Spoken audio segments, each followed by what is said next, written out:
Hello दोस्तों, समाज वाटिका channel में आप सबका स्वागत है। मैं विमल सर। आज हम बिहार बोर्ड एनसीईआरटी बुक कक्षा 7 विषय सामाजिक एवं राजनीतिक जीवन सेकेंड के चैप्टर नंबर 3 को देखेंगे। तो यह है चैप्टर नंबर 3 और इसमें हमें आज पढ़ना है राज्य शासन कैसे काम करता है। इसके बारे में हम एक वीडियो पहले अपलोड कर चुके हैं। वैसे विद्यार्थी जो इन वीडियो को नहीं देखे हैं कृपया प्लेलिस्ट में जाए और इन्हें निकाल कर आप देख लें, उसके बाद अगले वीडियो को देखेंगे। तो आज हम आगे के लिए अगले वीडियो में चलते हैं, जहां हम देखेंगे इसके बचे हुए जो भाग है, यानी अध्याय नंबर 3 के राज्य शासन कैसे काम करता है, इसके यानी दूसरे वीडियो को हम देखेंगे। तो चलिए चैप्टर पर चलते हैं, यानी चैप्टर के जो अनुच्छेद जो बचे हुए हैं उस पर चलते हैं। आज हमें पढ़ना है विधानसभा में एक बहस। तो हम बिना देरी किए हुए इसे हम अब स्टार्ट करते हैं, शुरू करते हैं। विधानसभा में एक बहस। विधानसभा यानी राज्य में जो विधानसभा होता है और विधानसभा के चुनाव के बाद जो विधानसभा के सदस्य होते हैं वे सभी यानी विधायक कहलाते हैं। और विधायक सभी विधानसभा में किसी न किसी विषय पर बात करते हैं, तर्क वितर्क करते हैं, बहस करते हैं। तो हम उसी बहस के कुछ यानी दृश्य इसमें दिए गए हैं, उन को हम देखेंगे और स्पष्ट हो लेंगे कि विधानसभा में बहस कैसे होती है, कैसे की जाती है। आफरीन सुजाता और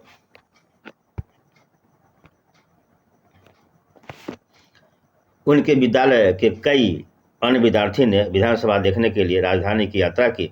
विधानसभा एक अत्यंत भव्य तथा प्रभावशाली भवन में स्थित थी। बच्चे बहुत उत्सुक थे। सुरक्षा जांच के बाद उन्हें ऊपर ले जाया गया और ऊपर एक दर्शक दीर्घा थी, जहां से वे नीचे के विशाल हॉल को देख सकते थे। हॉल में डेस्कों की अनेक कतारें लगी थी। यह विधानसभा उन दिनों की किसी तत्कालीन समस्या पर बहस करने वाली थी। विधानसभा की बहसों में विधायक अपनी राय व्यक्त कर सकते हैं, संबंधित विषय पर प्रश्न पूछ सकते हैं या सुझाव दे सकते हैं कि सरकार को इस संबंध में क्या करना चाहिए।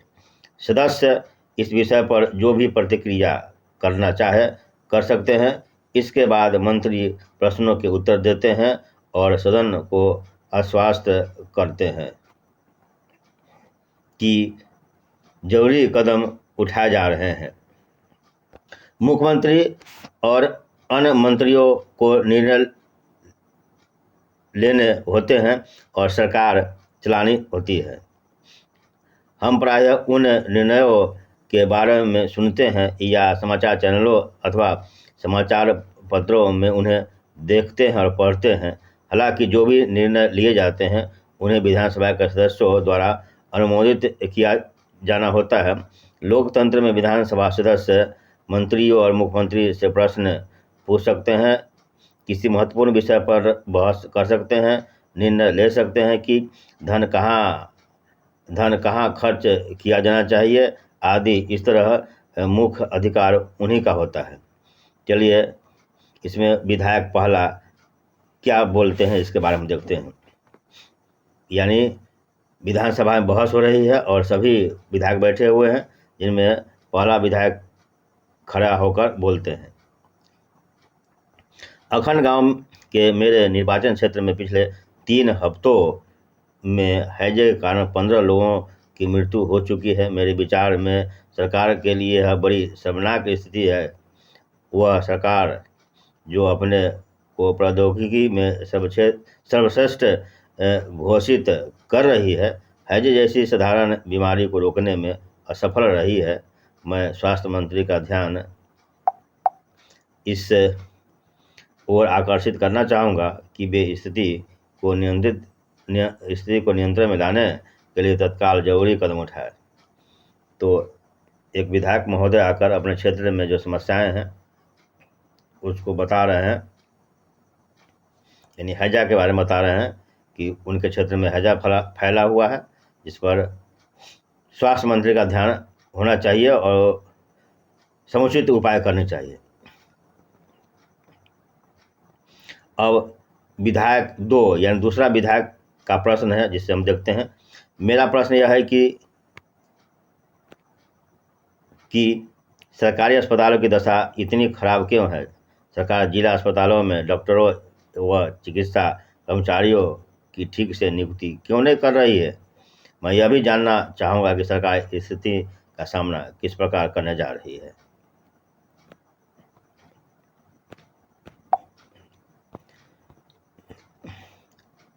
जिससे लोग बड़ी संख्या में प्रभावित है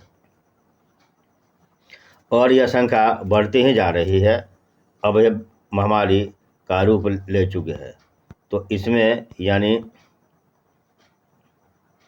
दूसरा विधायक भी अस्पतालों के दशा के बारे में बोल रहे हैं, बीमारी के बारे में बोल रहे हैं, लोगों के स्वास्थ्य की चिंता है। अतः स्वास्थ्य के बारे में सरकार की क्या स्थिति है, कहाँ तक जनता के स्वास्थ्य का ध्यान रख रही है, कहाँ तक जो बीमारी पनप रही है, जो महामारी का रूप ले चुके हैं, उसके लिए कहाँ तक सरकार कदम उठा रही है, इनके बारे में प्रश्न पूछ रहे हैं। अब तीसरा विधायक भी खड़े होकर अपने बारे में यानी अपने क्षेत्र के बारे में कह रहे हैं। तो देखते हैं कि क्या कह रहे हैं तीसरा विधायक।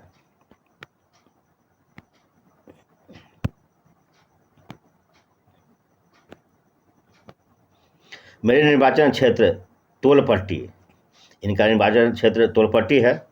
तोलपट्टी में भी पानी की कमी की गंभीर समस्या है। इनके क्षेत्र में पानी की जो समस्या है वह काफ़ी गंभीर है। औरतों को पानी लाने के लिए 3-4 किलोमीटर तक पैदल चलना पड़ता है। वाह, यानी इनके क्षेत्र में पानी की कमी के कारण जो है पानी बहुत दूर पर मिलता है, और तो औरतें पानी लाने के लिए कम से कम 3 से 4 किलोमीटर पैदल चलती है, तब पानी वहाँ से लाती है। मैं जानना चाहूँगा कि पानी पहुँचाने के लिए कितने टैंकरों को काम में लगाया गया, कितने कुओं और तालाबों की सफाई करवाकर उन्हें संक्रमण मुक्त किया गया है। यानी यहाँ भी पानी की कमी है, और पानी की कमी के कारण लोग गंदे पानी ही पीने पर मजबूर होते हैं, जिससे बीमारी फैली हुई है। तो यहाँ भी बीमारी के बारे में सरकार का ध्यान आकृष्ट कर रहे हैं। अब है विधायक 4। मुझे लगता है कि मेरे साथी समस्या को बढ़ा चढ़ाकर बता रहे हैं। सरकार ने स्थिति को नियंत्रण में लाने के लिए कदम उठाए हैं। पानी के टैंकरों को काम में लगा दिया गया है। ORS के पैकेट बांटे जा रहे हैं। सरकार लोगों की मदद के लिए भरसक प्रयास कर रही है।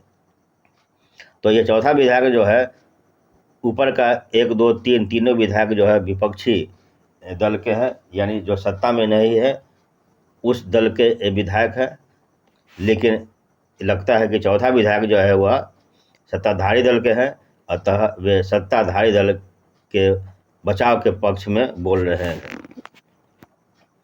कि टैंकरों की व्यवस्था कर दी गई है, ORS के पैकेटों की व्यवस्था कर दी गई है, सरकार की तरफ से बोल रहे हैं।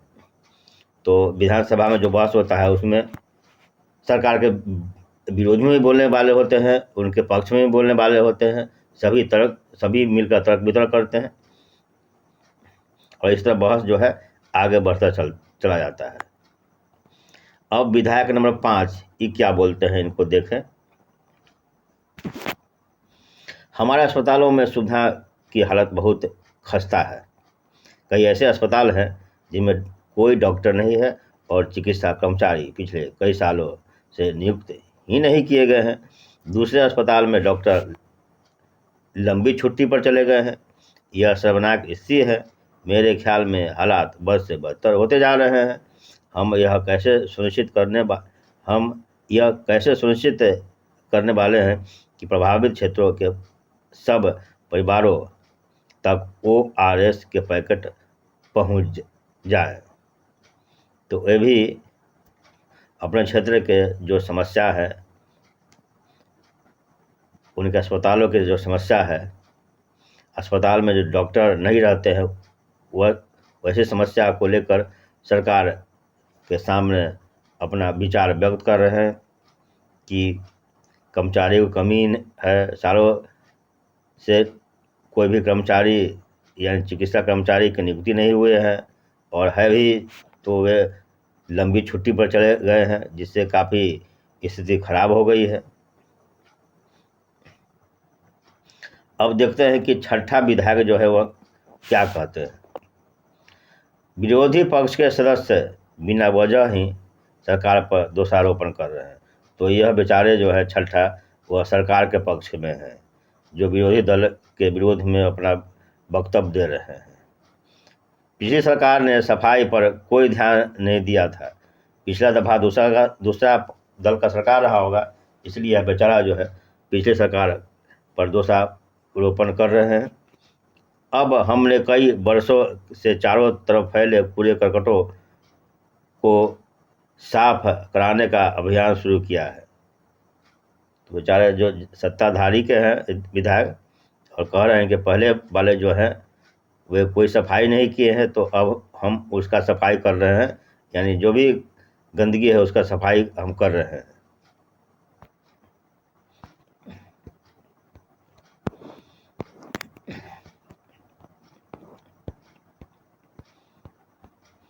उक्त भाग में आपने विधानसभा में चल रही एक बहस के बारे में पढ़ा। सदस्य सरकार द्वारा की गई या न की गई कार्रवाई पर बहस कर रहे हैं। ऐसा इसलिए है क्योंकि विधायक सामूहिक रूप से सरकार के काम के लिए उत्तरदायी होते हैं। समान भाषा में सरकार शब्द से तात्पर्य शासन के विभिन्न विभागों और मंत्रियों से होता है, जो उनके प्रभारी हैं। यानी सरकार किसे कहते हैं? तो सरकार यानी विभिन्न भागों या मंत्रियों से बनता है, जो उनके प्रभारी होते हैं। इन सबका सामूहिक प्रमुख मुख्यमंत्री होता है, और सभी का जो मुख होता है, सामूहिक मुख्य प्रमुख होता है, वह मुख्यमंत्री होता है। सही मायने में तो यही सरकार का कार्यकारी हिस्सा यानी कार्यपालिका कहलाता है। दूसरी तरफ सारे विधायक जो विधानसभा में एकत्र होते हैं, विधायिका कहलाते हैं। विधायिका के रूप में वे सरकार के कार्यकारी हिस्सों को काम करने का अधिकार देते हैं, और फिर उनके काम की जांच भी करते रहते हैं। आगे है, जैसा कि आपने पाठ के आरंभ में देखा था, उनमें से कार्यपालिका का प्रमुख या मुख्यमंत्री बनाया जाता है।